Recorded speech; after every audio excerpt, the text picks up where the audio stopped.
So what's the problem with the precautionary principle as used today all too often? It holds the new to a higher standard than the old.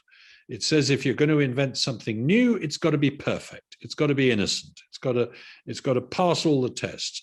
But the existing technology can go on being dangerous. We don't mind that. It prioritizes unknown risks over known ones, even if the known ones are large. It effectively tells us not to do things for the first time. It's much better to take a small risk with unknown hazards than a known risk with large hazards. There is also a lot of vested interest in these kinds of debates. Often you will find that there are industries that wish to campaign against innovation that threatens their business. For example, when coffee was introduced into Europe in the 1500s, the wine and beer industry sponsored research by doctors to prove that coffee was dangerous in order to try and get it banned. And something similar has happened here with, for example, vaping. So the pharmaceutical industry makes patches and gums to allow people to quit smoking, and big pharma money has been behind many of the campaigns against vaping. It wants its own prescribed and rather ineffective products to have a free run at the market. When there is prohibition going on, an American economist called Bruce Yandell pointed this out with respect to the drinks prohibition of the 1920s.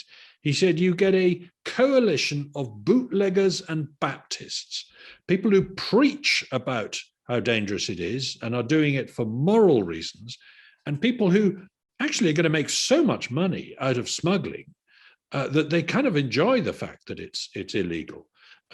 So I think this bootlegger Baptist coalition, two people with very different motives, is a strong feature that we need to understand. There's also a degree of Puritanism here. People who just so hate the idea of smoking that they hate the idea that in some sense we will still see people with things in their mouths with vapor coming out of them. Even if that's safe, they want it gone. And you get a lot of this in the World Health Organization. The idea that big tobacco might be able to reinvent itself by developing reduced harm products horrifies these people. I should clarify at this point that I don't vape, I don't smoke, I've never done either. I don't have any vested interest or shares in any relevant company. This is simply a topic I got very interested in when my sister switched from smoking to vaping, and I thought, this is great. She's not going to die, which I think is a good thing. So in the end, what I suspect that a lot of people object to about vaping is the pleasure that it gives, there may be no reason left to argue against nicotine addiction if it's made safe.